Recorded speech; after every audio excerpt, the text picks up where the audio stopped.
Hello, everybody. Welcome to the Wheel of Shakespeare Challenge for the final weekend of June.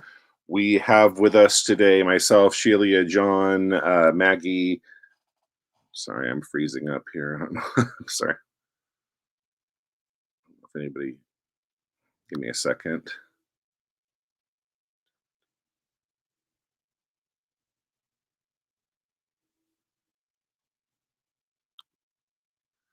Okay, sorry, I froze up a little bit there.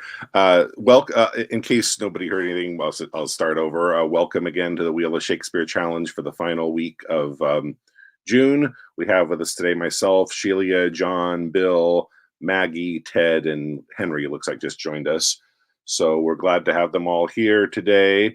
Before we start, I'll mention myself and Maggie.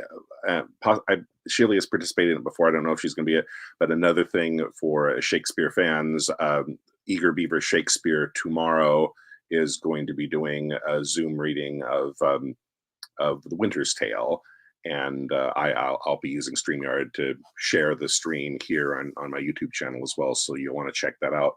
12:30 Pacific time. It's actually 3:30. The time New York time, the time where Vincent is, who controls it, but 12:30 Pacific time. Anyway, we will go ahead and get started. Our first player today, based on the random selection, Maggie is going to go first. So let me bring the wheel up.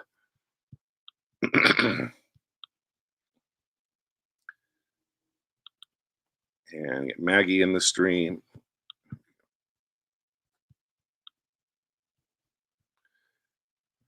Okay, here we are. Maggie, there you are. Sorry about that. Okay, so Maggie is first up, and then Ted is on deck. So Maggie is up, and Ted is on deck. And Maggie is going to perform.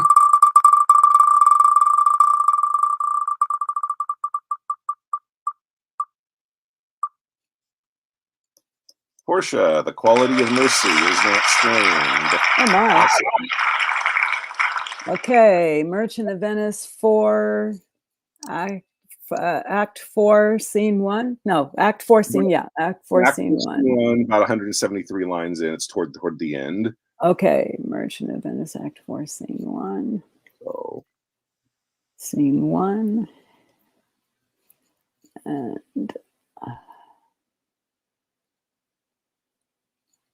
sorry, scrolling. Okay, ready.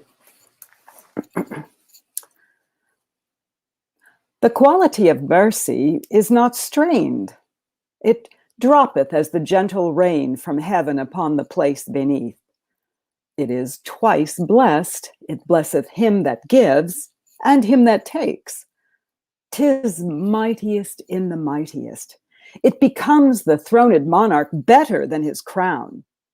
His scepter shows the force of temporal power, the attribute to awe and majesty, wherein doth sit the dread and fear of kings. But mercy is above this sceptered sway. It is enthroned in the hearts of kings. It is an attribute to God himself, and earthly power doth then show likest gods when mercy seasons justice. Therefore, Jew, though justice be thy plea, consider this, that in the course of justice, none of us should see salvation. We do pray for mercy, and that same prayer doth teach us all to render the deeds of mercy. I have spoke thus much to mitigate the justice of thy plea, which if thou follow, this strict court of Venice must needs give sentence against the merchant there.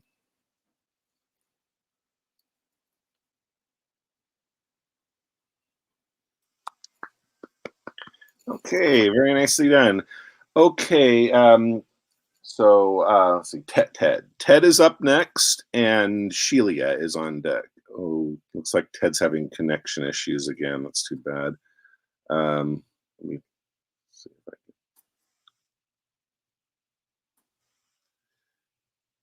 Ted, are you with us? Okay. Actually, let me see if I remove him. I don't want to be, maybe if I kick him from the studio, that he has to do that first before he can get back. So we'll see if we can come back to him. I'll remove him temporarily and see if he can fix his connection issues and get back to us. So then it will be Shelia's turn next. So Shelia, and then Henry is up after Shelia. And Ted is back. Excuse me? I believe Ted is back. If you cannot... I don't see him here in the studio. Yeah. Okay. We'll see. Okay, but Shelia, you are ready to go? I'm ready. Okay. Everybody, so Shelia is going to be performing.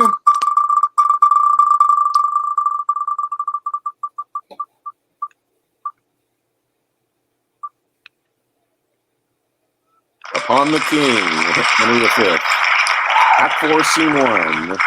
Upon the King.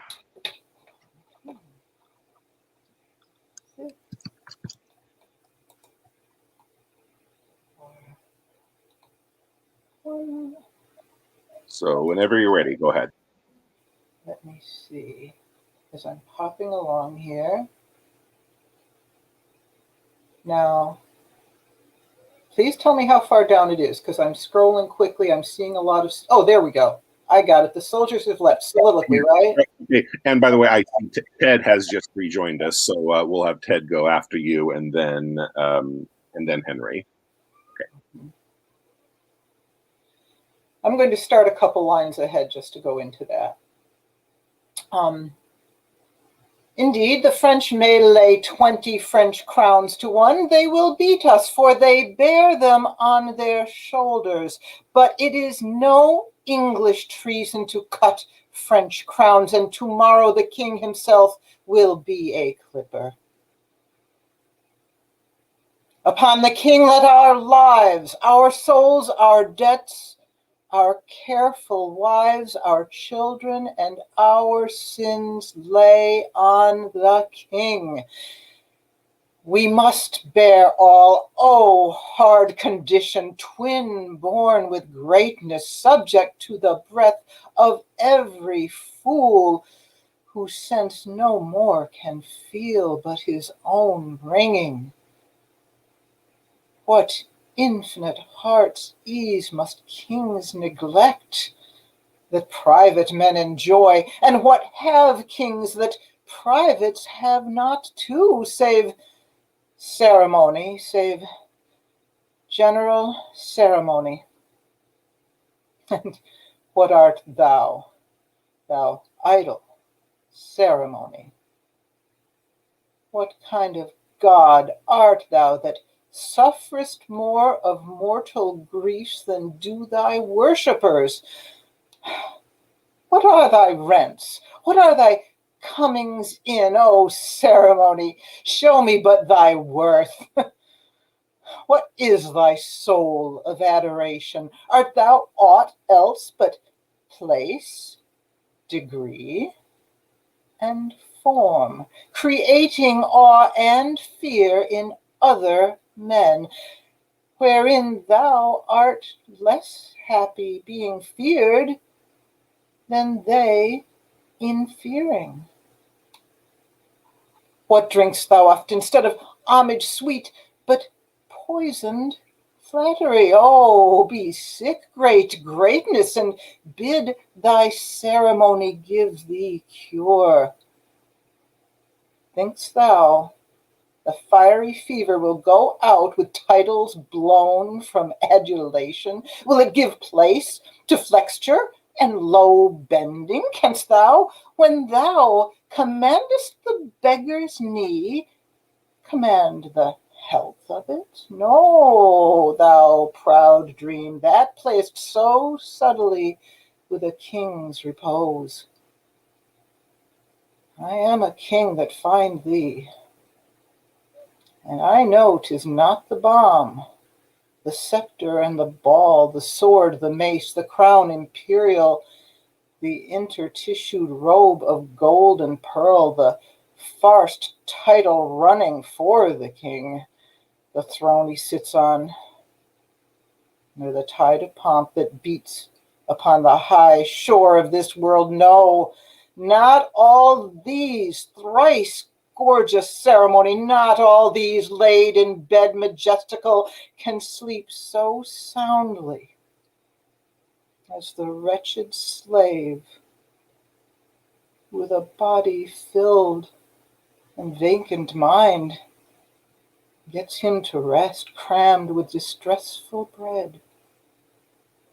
Never sees horrid night, the child of hell, but like a lackey from the rise to set sweats in the eye of Phoebus, and all night sleeps in Elysium.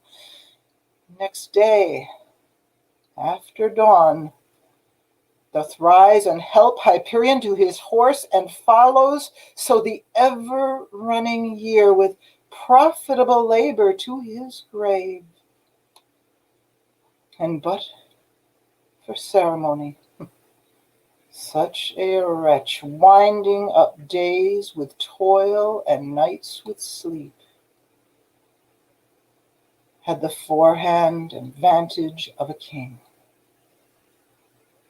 The slave, a member of the country's peace, enjoys it, but engrossed brain little wots what watch the king keeps to maintain the peace, whose hours the peasant best advantages.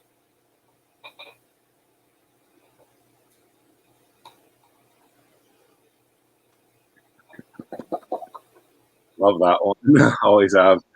Really want to. Okay, so Ted is back. Let's see. Welcome, Ted. Glad you're back. Hope you're not having any more technical difficulties. We'll go ahead and go with you, and then once again, and Henry, you're on deck after Ted. But first, Ted is going to perform.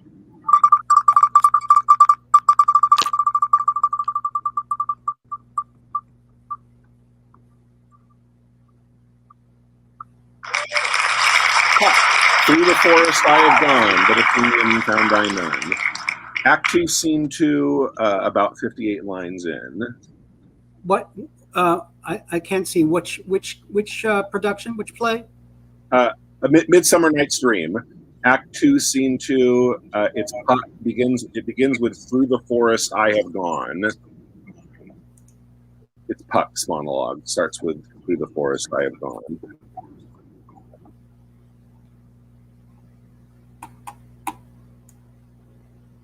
Okay. Okay, so whenever you're ready, go ahead. Through the forest I have gone, but Athenian found I none, on whose eyes I might approve this flower's force in stirring love. Night and silence. Who is here? Weeds of Athens he doth wear. This is he.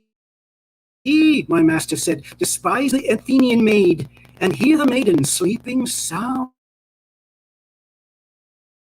on the dank and dirty ground. Pretty soul, she durst not lie near this lack love, this kill courtesy. Churl, upon thy eyes I throw all the power this charm doth owe. When thou wakest, let love forbid sleep his seat on thy eyelid. So awake when I am gone, for I must now to Oberon.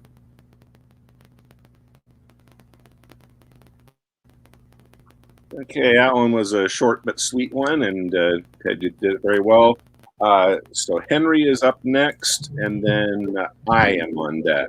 So Henry, and then myself. And welcome back, Henry. Henry will perform.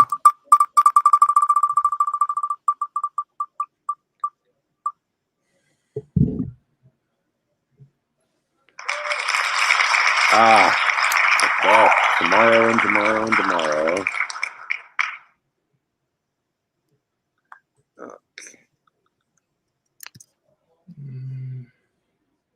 What was it, 5/7?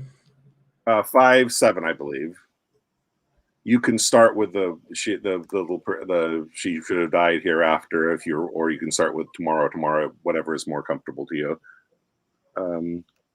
No, I can't find it. Wait a minute. 4, 5. Thank you the Macbeth cue. 5-7. I can't.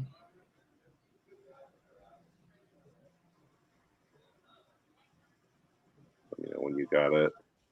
I can't find the speech. Would you like us to come back to you after you found it?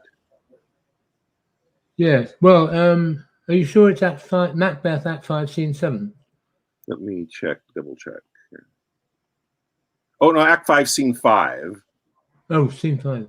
Should be Scene 5, yeah. 17 lines in. Oh, here. Okay. Got it? Yeah. Okay, I'll give you your cue then. And okay, the Queen, my lord, is dead. She should have died hereafter. There would have been a time for such a word. Tomorrow, and tomorrow, and tomorrow creeps in this petty pace from day to day to the last syllable of recorded time, and all our yesterdays have lighted fools the way to dusty death.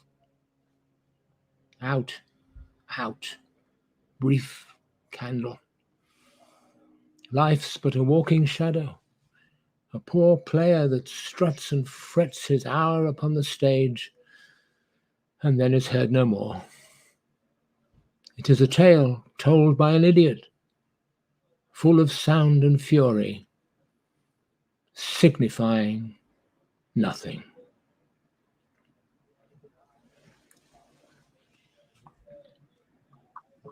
Another short, sweet one, and one of my all-time favorites. It's really so moving for such a short monologue.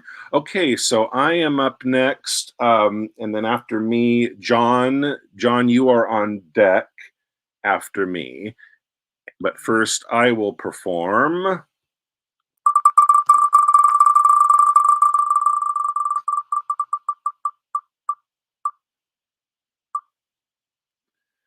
Prospero. We added this one. It's the epilogue from The Tempest. I added this one recently. We did the "We Are Such Stuff as Dreams Are Made On," but which some adaptations of The Tempest I've seen have gone and they put that at the end. They want to close with that because because of how famous it is. But actually, the one I'm going to do now is the one that actually ends the play. That one comes earlier. So it's the epilogue of The Tempest. Now my charms are all o'erthrown. Give me a second. Here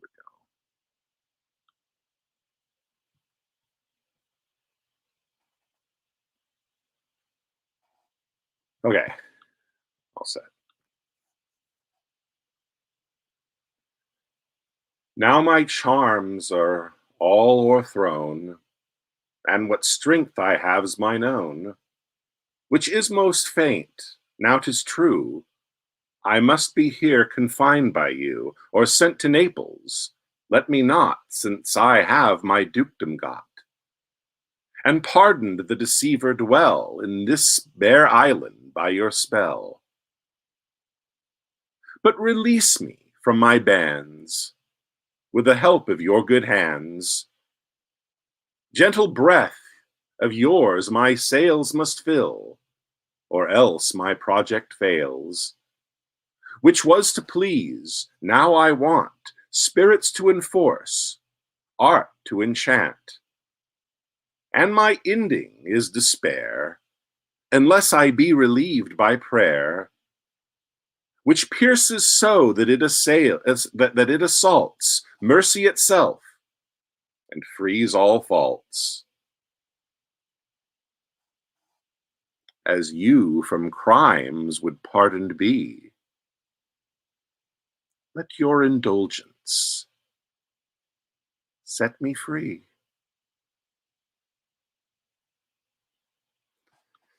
Okay, like that one. John, you're up next. Okay, thank you. Okay, and John is going to perform. Remove that one and shuffle. John's going to perform.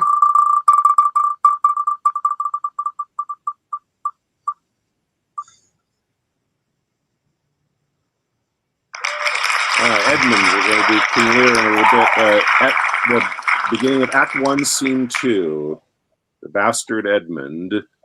Act 1, Scene 2.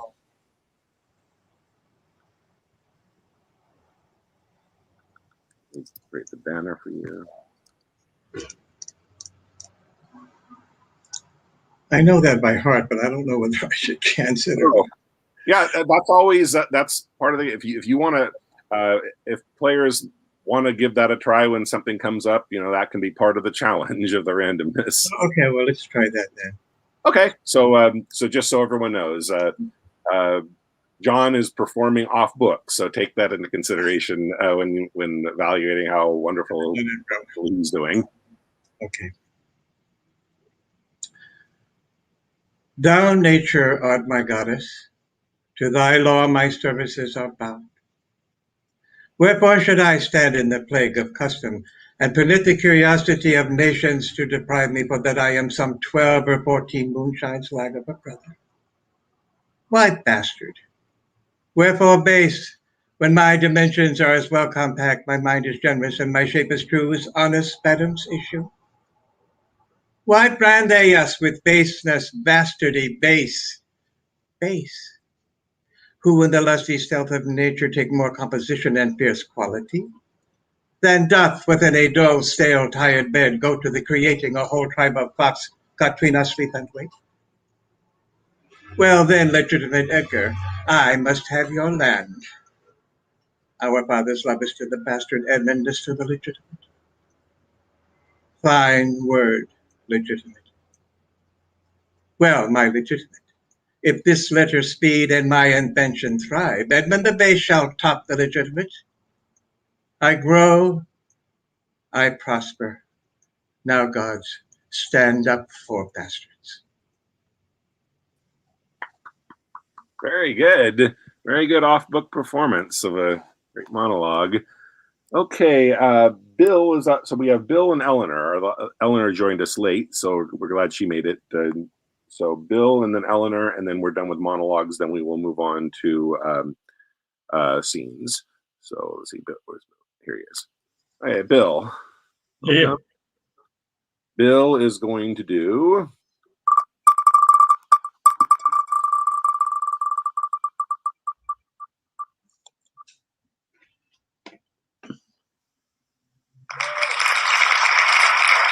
Isabella from Measure for Measure. To whom shall I complain? Act 2, Scene 4. Sounds familiar. Didn't I do this before? I think you did. I'll go ahead and spin again for you then. I think we did do this. Either that or we did the whole scene. You're right that we did the scene as part of it too. I should have removed it from the monologue wheel since I made the whole scene part of it. Okay, Claudius, that's a good one. Claudius, the yet of Hamlet, our dear brother. So I think that's the very top of Scene 2 of Hamlet. Right.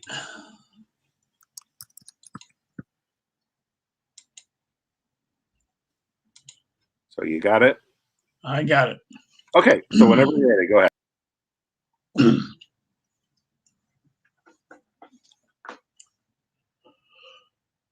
Though yet of Hamlet, our dear brother's death, the memory be green, and that it us be fitted to bear our hearts in grief, and our whole kingdom to be contracted in one brow of woe, yet so far hath discretion fought with nature, that we with wisest sorrow think on him, together with remembrance of ourselves.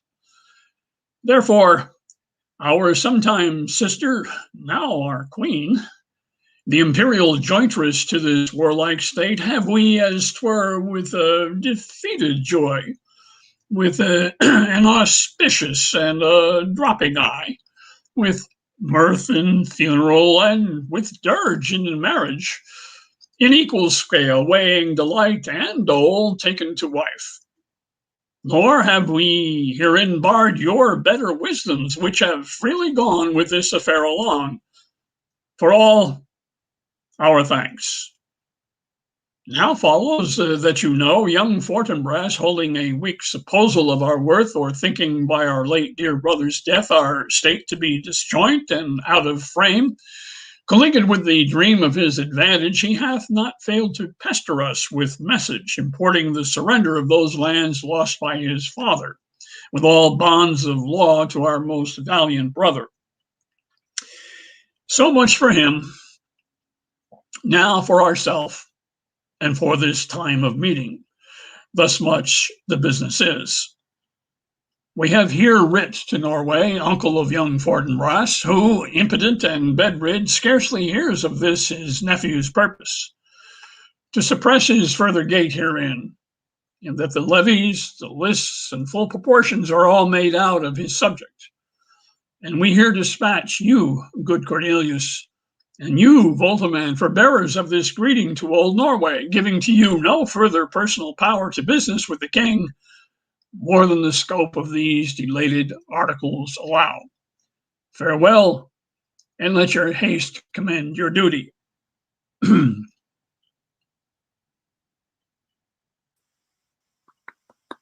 Okay, very good. So finally, we have Eleanor, who's going to do our last monologue before we switch to scenes. Welcome. Glad you made it. And Eleanor is going to perform.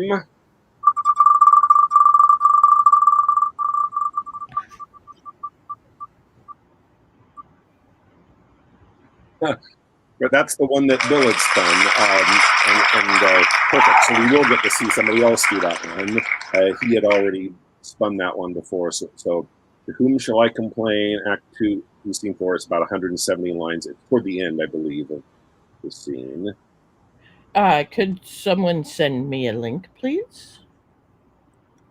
Wait, it's measure for measure? Yes, measure for measure.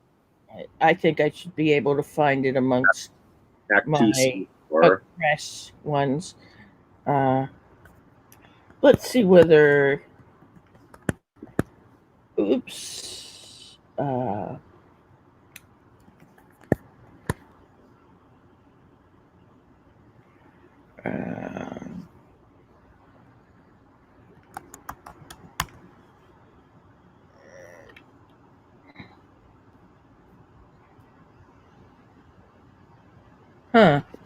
Maybe I don't have it. Could someone send me a link, please? Let me see.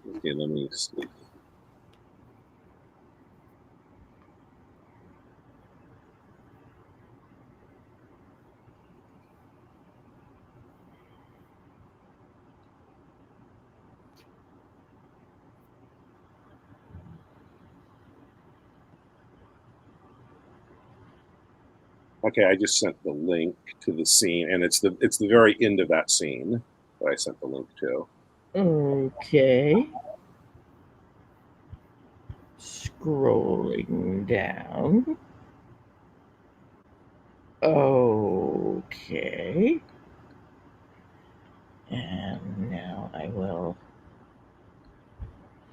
Oh! What did I do?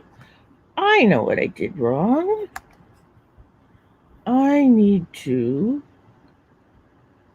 do a new window instead of a new tab. That's what I need to do so I can see it while I'm performing. I wonder, do people ever perform just looking at the text and not showing their own not showing their own selves? I don't suppose it's actually strictly necessary to be Not really. myself while I'm performing. You can turn your camera off if you don't want to be on screen, but we prefer that. Well, if I turned my camera off, no one would be able to see me. No, that's not what I was talking about. I'm saying I fixed my text so that it's beside the screen, and I was just wondering how necessary it is to see myself as I'm performing, whether I should just look at the text and not see myself. What's everyone's opinion on this subject? So, you meant you seeing. In fact, when I perform, I don't. I put that's just me, and that's one of the reasons why I feel that I don't.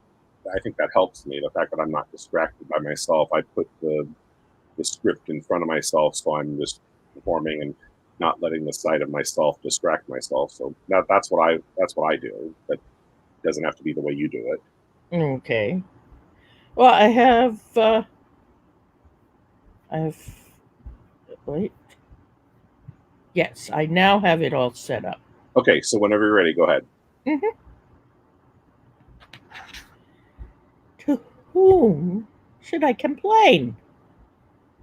Did I tell this? Who would believe me? O perilous mouths that bear in them one and the self-same tongue, either of condemnation or of proof, bidding the law make courtesy to their will, hooking both right and wrong to the appetite to follow as it draws. I'll to my brother, though he hath fallen by prompture of the blood, yet hath he in him such a mind of honour that had he 20 heads to tender down, on 20 bloody blocks he'll yield them up before his sister should her body stoop to such abhorred pollution. Then Isabel live chaste, and brother die. More than our brother is our chastity. I'll tell him yet of Angela's request, and fit his mind to death for his soul's rest.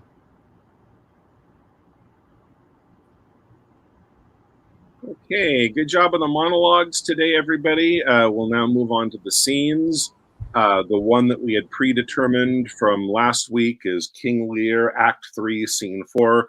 The scene with Lear and the Fool going into the hovel, escorted by Kent, whom Lear doesn't know that it's Kent, whom he's banished. And then they also meet up with the Earl of Gloucester and his son Edgar, who he doesn't know is his son. He's in disguise. He's as poor Tom. So those are Lear, Kent, Edgar, Fool, and Gloucester. Those are 5 roles. There are 8 of us, so let's get enough scene, a couple other smaller scenes to get roles for the remaining 3 of us. So in addition to the King Lear scene, before we start assigning roles, so there's those 5 roles plus the roles in, let's see what comes up here. Much Ado About Nothing, Hero and Ursula. Correct me if I believe that's the one where they're playing match. They're deliberately being overheard by Beatrice, that Benedict loves her, and Ado. So at 3, scene 1, Hero and Ursula.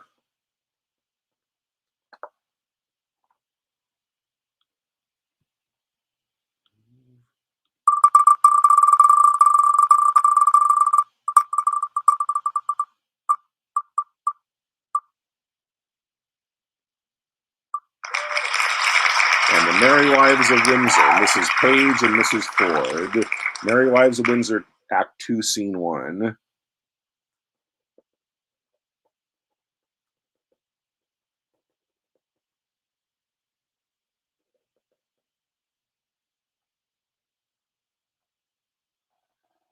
I'm sorry, Mrs. Page and Mrs. Ford, not Mrs. Windsor. Mrs. Ford, Mrs. Page. So that's a total of 9 roles. So one person that will be chosen randomly will end up performing twice. So now let's take a look at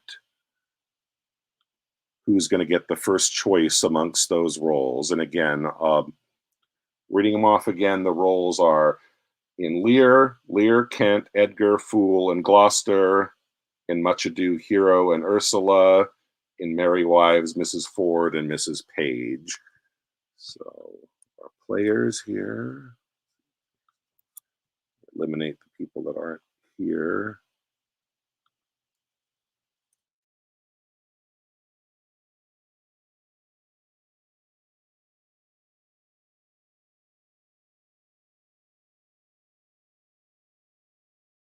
Okay, so the person that gets the first choice of those roles will be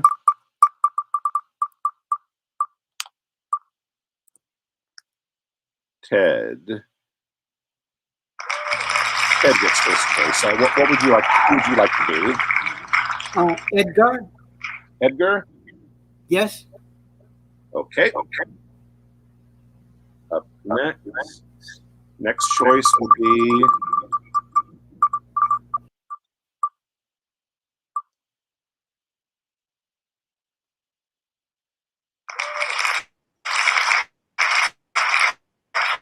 John. What would you like to be? I will go with King Lear. Thank you. Okay.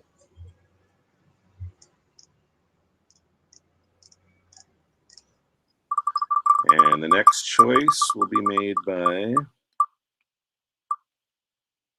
myself. Let's see. I'll take Kent. I'll take the Earl of Kent.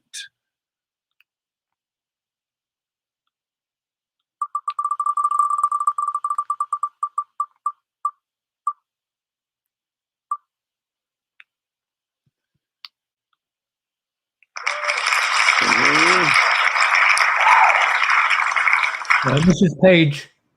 Henry is going to be Mrs. Page.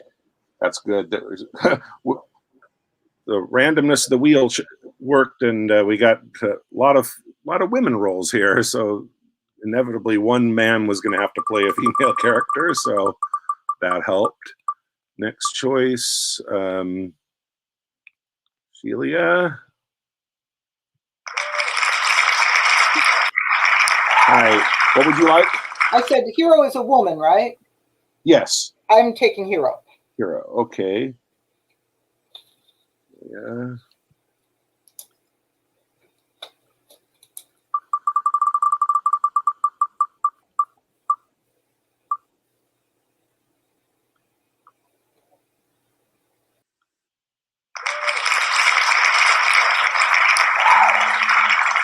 Bill, what would you like?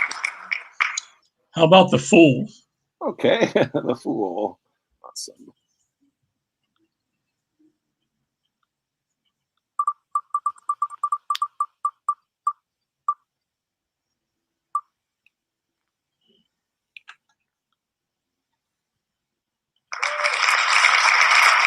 Eleanor, what would you like? What are my two choices? So what we have left is we have the Earl of Gloucester in Lear, Ursula in Much Ado About Nothing, and Mrs. Ford in Merry Wives of Windsor. Is the Earl of Gloucester poor Tom? Yeah, the father of Edgar, who's going as poor Tom. Okay, I'll take poor Tom. No, Ted has taken that role. Well, that's what I asked. Okay. Oh no, I was trying to explain. I thought you were asking who the character was. No, so my choice. I'm sorry. Earl of Gloucester is the father of. Okay. No. What are the other two scenes? I'm sorry. Much Ado About Nothing, the matchmaker scene. Hero and Ursula. Hero is taken. Ursula is available. Mm-hmm. And the other one, Merry Wives of Windsor. The two wives speaking. Henry is going to be Mrs. Page, and Mrs. Ford is still available. I'll be Mrs. Ford. Okay. So between Gloucester and Ursula, now Maggie gets to choose between those, and then we'll spin the wheel for one more person that will randomly be chosen to take whatever role is left and go twice. So here she is. Maggie, what would you like? I'll take Ursula.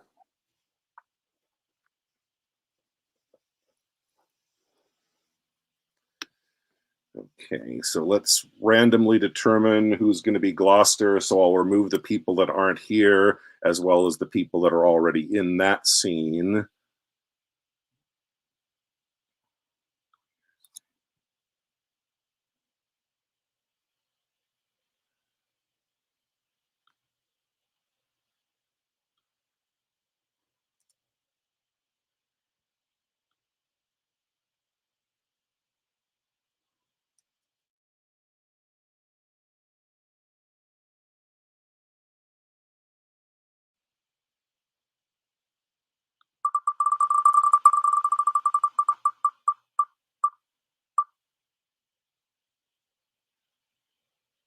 So Henry will play us. Henry will also be the. So Henry's the one that came up. He will go twice. He will be the Earl of Gloucester in the King Lear scene, and he will be Mrs. Page in the Merry Wives scene. So let me create the banner for the King Lear scene.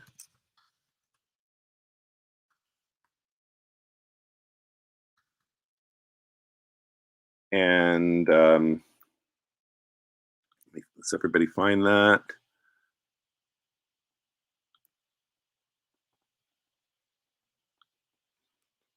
Okay, so it starts with the Earl of Kent on stage with Lear and the Fool. So that's so the Fool is Bill and John. So myself, Bill, and John are on stage when it starts, and then we'll go from there.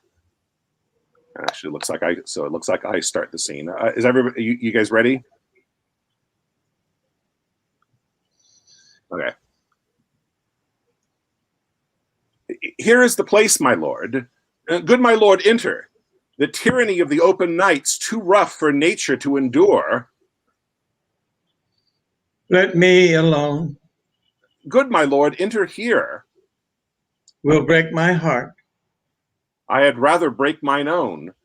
Good my lord, enter.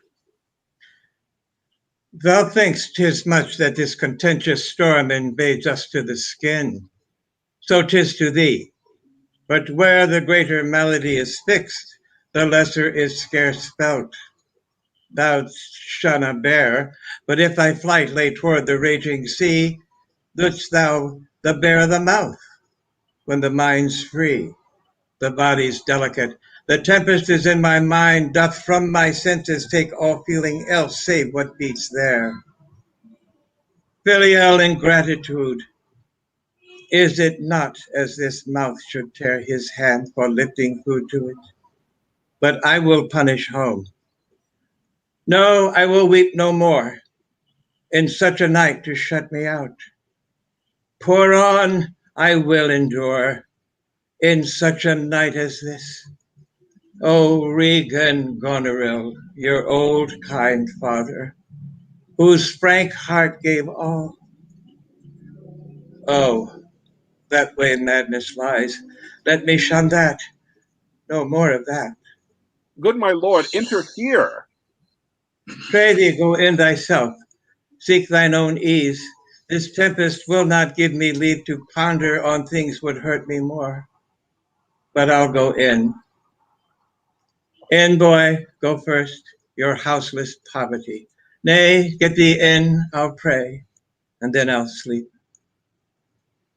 Poor naked wretches, wheresoe'er you are that hide the pelting of this pitiless storm, how shall your houseless heads and unfed sides, your looped and windowed raggedness defend you from seasons such as these? Oh, I have ta'en too little care of this. Take physic, pomp, expose thyself to feel what wretches feel, that thou mayst shake the superflux to them and show the heavens more just. Fathom and a half, poor Tom. Come on in here, Knuckle. There's a spirit. Help me, help me. Give me thy hand. Who's there? A spirit, a spirit. He says his name's Poor Tom. What art thou that dost grumble there in the straw? Come forth. Away! The foul fiend follows me. Through the sharp hawthorn blows the cold wind. Hum, go to thy cold bed and warm thee. Hast thou given all to thy daughters? And art thou come to this?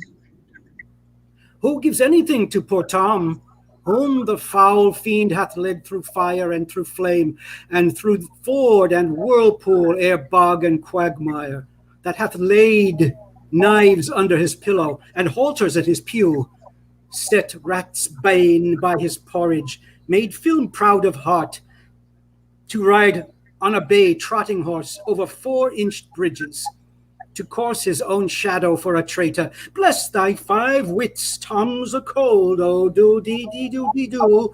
Bless thee from whirlwinds, star blasting and taking. Do poor Tom some charity, whom the foul fiend vexes. There could I have him, and there again, and there. What has his daughters brought him to this pass? Couldst thou save nothing? Didst thou give them all? Nay, he reserved a blanket, else we had been all shamed. Now all the plagues that in the pendulous air hath baited o'er men's faults light on thy daughters. He hath no daughters, sir. Death, traitor, nothing could have subdued nature to such a lowness but his unkind daughters. Is it the fashion that discarded fathers should have thus little mercy on their flesh? Judicious punishment, was this flesh begot those Pelican daughters? Pillicott sat on Pillicott Hill, halloo, halloo, lulu. This cold night will turn us all to fools and madmen. Take heed of the fool, foul fiend, obey thy parents, keep thy word justly, swear not, commit not with man's sworn spouse, set not thy sweetheart on proud array, Tom's a cold. What hast thou been?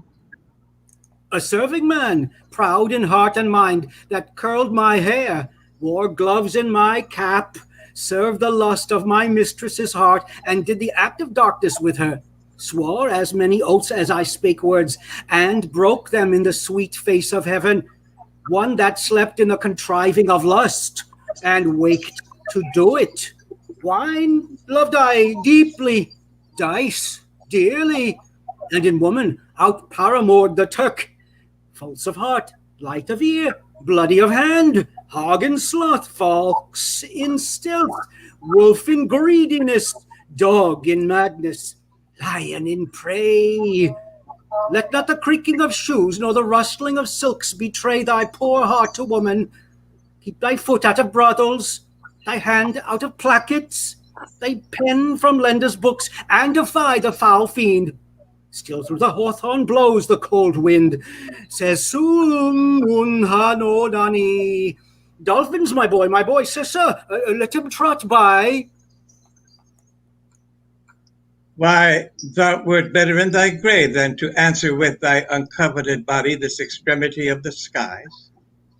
Is man no more than this? Consider him well. Thou owest the worm no silk, the beast no hide, the sheep no wool, the cat no perfume. Ah, here's 3 ons are sophisticated. Thou art the thing itself.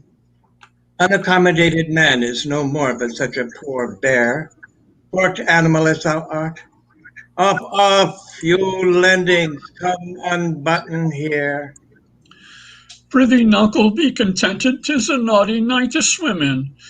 Now a little fire in a wild field were like an old lecher's heart, a small spark, all the rest on's body's cold. Look, here comes a walking fire.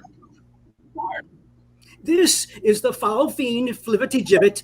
He begins at curfew and walks till the first cock. He gives the web and the pin, squints the eye and makes the hare lip, mildews the white meat and hurts poor creature of earth.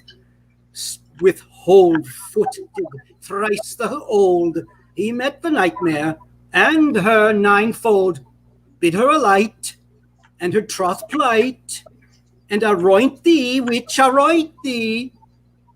How fares your grace? What's he? Who's there? What is you seek?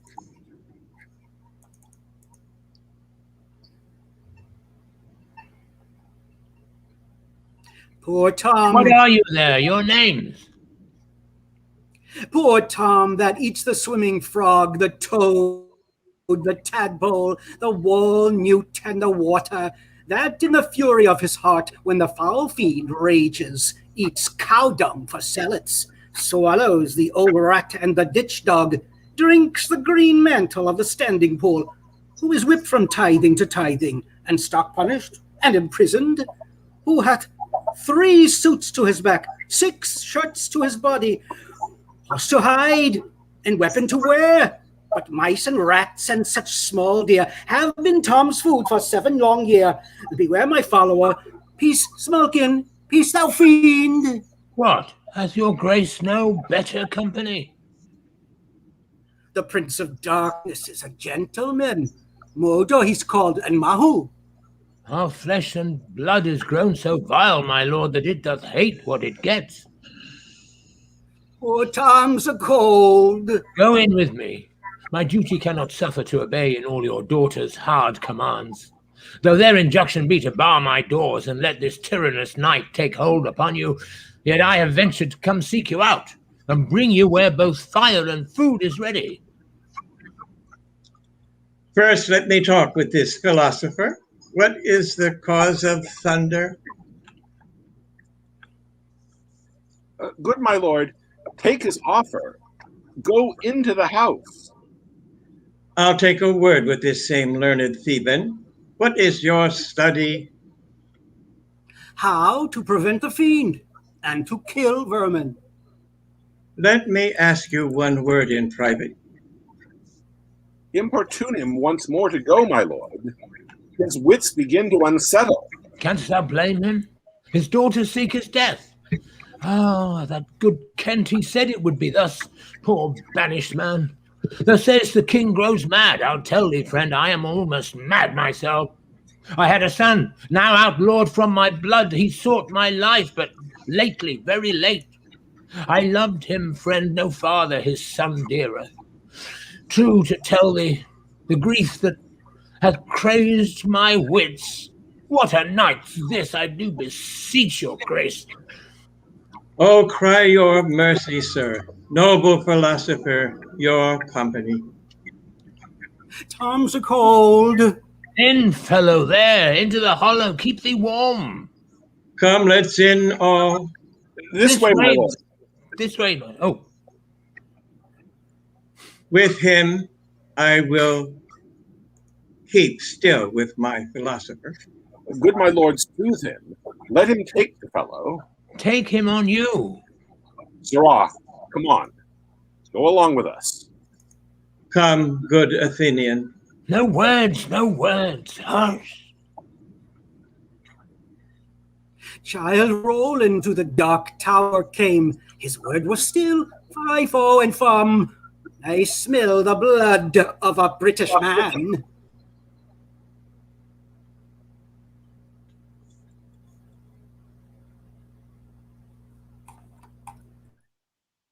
Okay, nice. Now we'll move on now to the Ursula and Hero scene. That's Maggie and Shelia.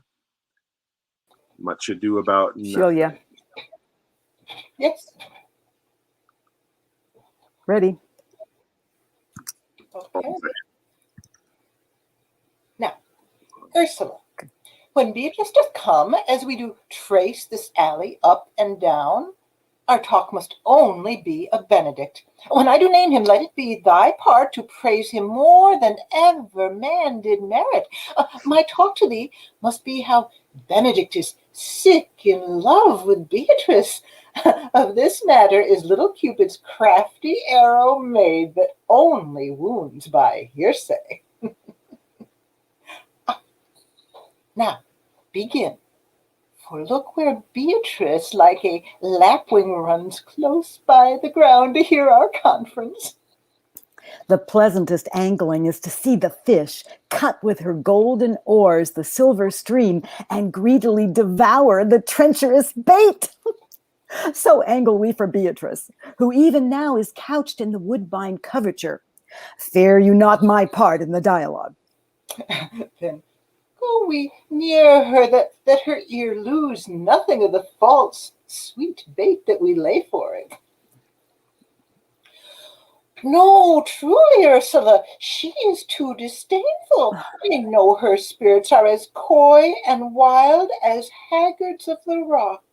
But are you sure the Benedict loves Beatrice so entirely? Oh, so says the prince and my new troth lord. And did they bid you tell her of it, madam? Oh, they did entreat me to acquaint her of it, but I persuaded them if they loved Benedict, to wish him wrestle with affection and never let Beatrice know of it. Why did you so? Doth not the gentleman deserve as full, as fortunate a bed as ever Beatrice shall couch upon? Oh, God of love, I know he doth deserve as much as may be yielded to a man, but nature never framed a woman's heart of prouder stuff than that of Beatrice. Disdain and scorn ride sparkling in her eyes, misprizing what they look upon, and her wit values itself so highly that to her all matter else seems weak. She cannot love, nor take no shape, nor project of affection. She is so endeared. Sure, I think so. And therefore, certainly it were not good she knew his love, lest she make sport of it. Why, you speak the truth. I never yet saw a man, how wise, how noble, young, how rarely featured, but she would spell him backward. If fair-faced, she would swear the gentleman should be her sister. If black, why, nature, drawing of an antique, made a foul blot. If tall, a lance ill-headed. If low, an agate very vilely cut. If speaking, why, a vein blown with all winds. If silent, why, a block moved with none. So turns she every man the wrong side out, and never gives to truth and virtue that which simpleness and merit purchaseth. Sure. Such carping is not commendable. No, not to be so odd and from all fashions as Beatrice is, cannot be commendable. But who dare tell her so? If I should speak, she would mock me into air, or she would laugh me out of myself, press me to death with wit. Therefore, let Benedict, like covered fire, consume away in sighs, waste inwardly.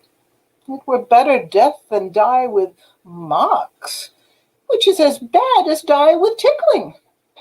Yet tell her of it. Hear what she will say. No, rather I will go to Benedict and counsel him to fight against his passion, and truly I'll devise some honest slanders to stain my cousin with. One doth not know how much an ill word may empoison liking. Oh, do not do your cousin such a wrong. She cannot be so much without true judgment, having so swift and excellent a wit as she is prized to have, as to refuse so rare a gentleman as Signor Benedict. He is the only man of Italy, always excepted my dear Claudio. I pray you, be not angry with me, madam, speaking my fancy. Signor Benedict, for shape, for bearing, argument, and valor, goes foremost in report throughout Italy. Indeed, he hath an excellent good name. His excellence did earn it ere he had it. When are you married, madam? Why, every day tomorrow. Come, go in. I'll show thee some attires, and have thy counsel which is the best to furnish me tomorrow. She's limed, I warrant you. We have caught her, madam. If it proves so, then loving goes by hap. Some Cupid kills with arrows, some with traps.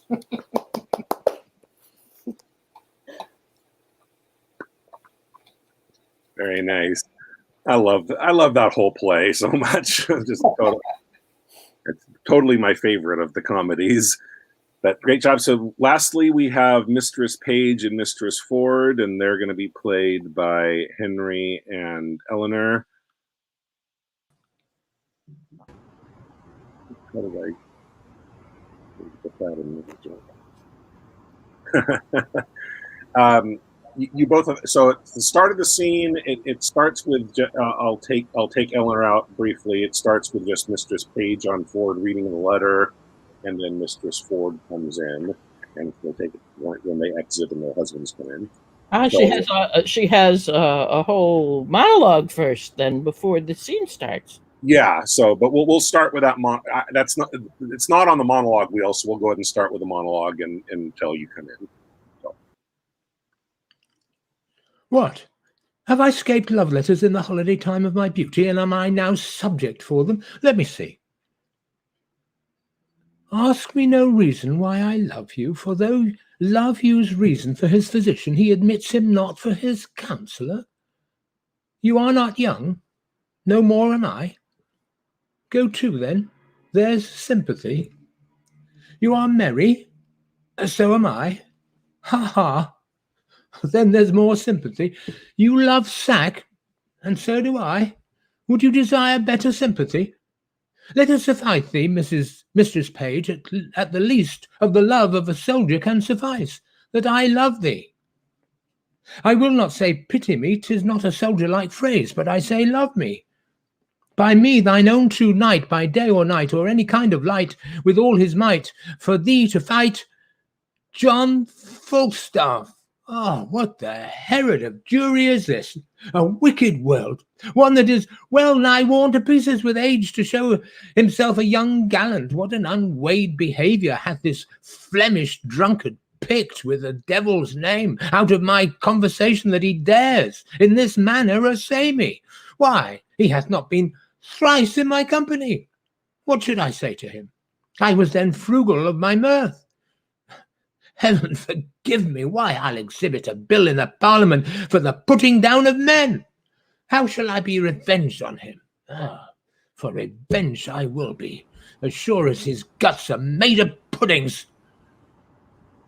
Mistress Page, trust me, I was going to your house.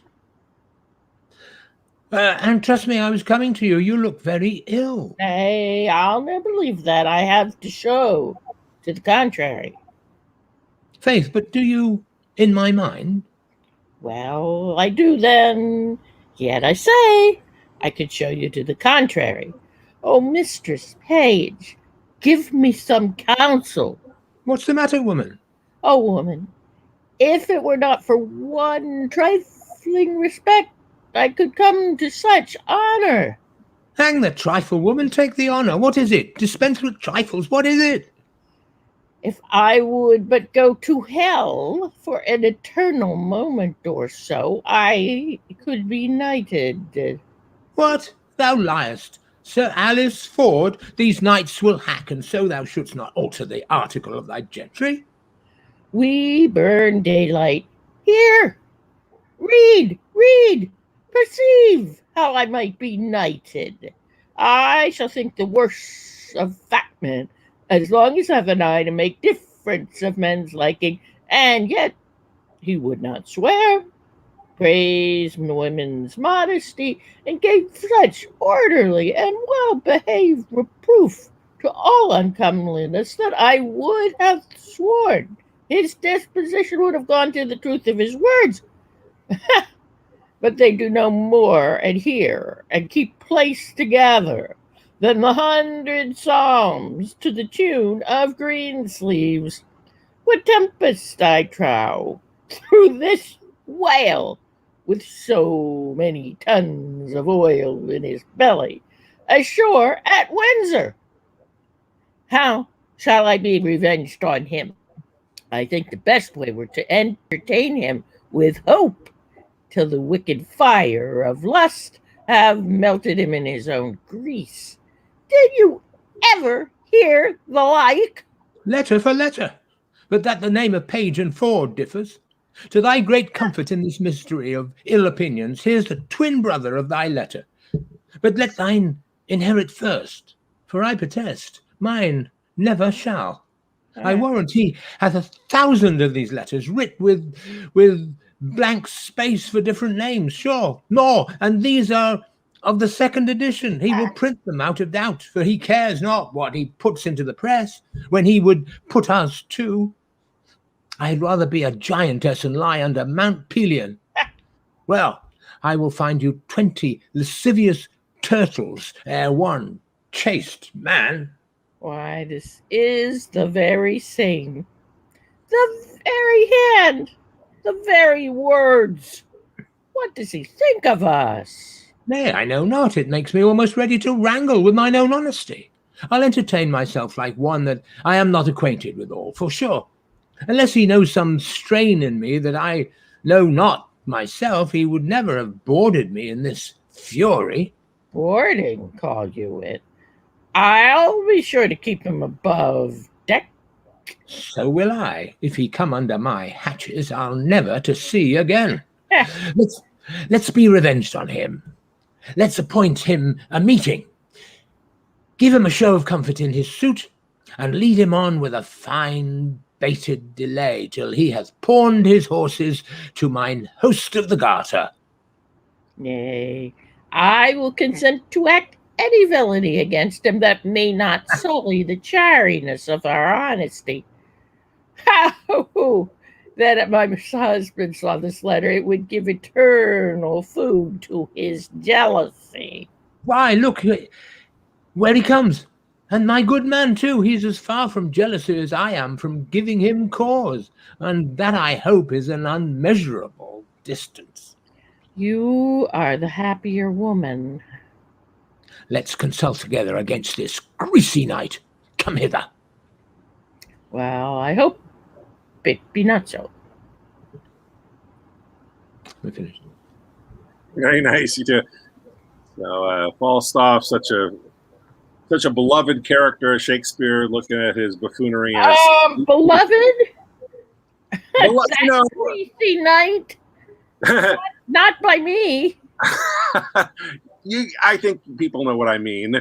The lovable loser, lovable rascal, whatever you want to call it. And so people really love this, watching the two of you plot how you're going to make a bigger fool out of himself than he does, but on his own.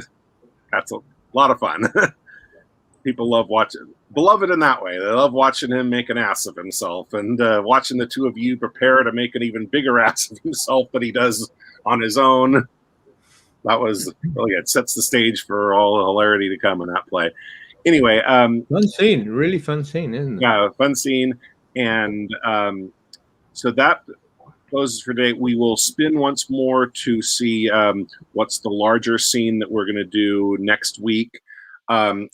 As far as other announcements, what's going to happen before then, remember myself and Maggie are doing tomorrow approximately the same time, A Winter's Tale.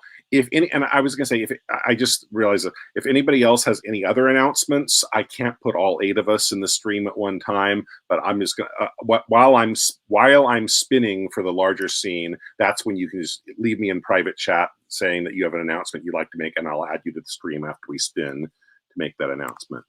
But first, let's take a look. So the larger scene that we'll do next week will be...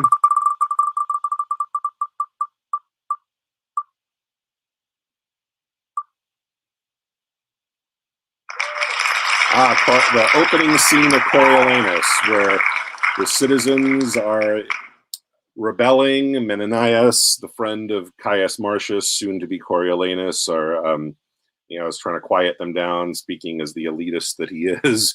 So we have the 2 elitist patricians, and we'll have, I think there's more than 2 citizens, but we'll break it down to only 2. So there'll be 4 roles to cast.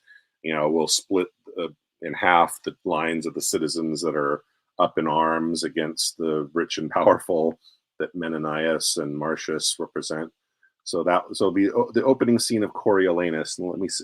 So I had the announcement about Winter's Tale tomorrow. Does anybody have? I saw Henry's comment. I was going to ask if that was an actual wig you put on or if you were using Snapcam. It looked like, yeah, that was good. That was very inventive. In fact, I'm interested in how you did that, because now you got me thinking about all the possibilities of what we can do for future live streams of that. So I'll keep that. So that's a good. So about the Winter's Tale, as I was saying before we started, it is Vincent does it on Zoom, so you'd need the Zoom link to log in on that. If you want to participate, you want to be a reader, you'll need to contact him. But if you want to just watch, what I will do, he told me he doesn't mind, is I stream it here, and what I do is I go on to StreamYard, which I use to do the Wheel of Shakespeare every week, and then I just hit share screen, so I share that. But and the one addition I make is I add the blue banners to let people know where we are, so people that are having trouble, people who join us in the middle don't know what's going on. I think that's been helpful to people. So yeah, you just visit, if you want to just watch Winter's Tale, please visit me on this YouTube channel. We'll see you guys there tomorrow. Looks like I don't see anybody else has any other announcements. So we'll see you guys tomorrow at approximately the same time for Winter's Tale, and we'll see you guys next week for Wheel of Shakespeare Challenge. See you guys then. Bye now.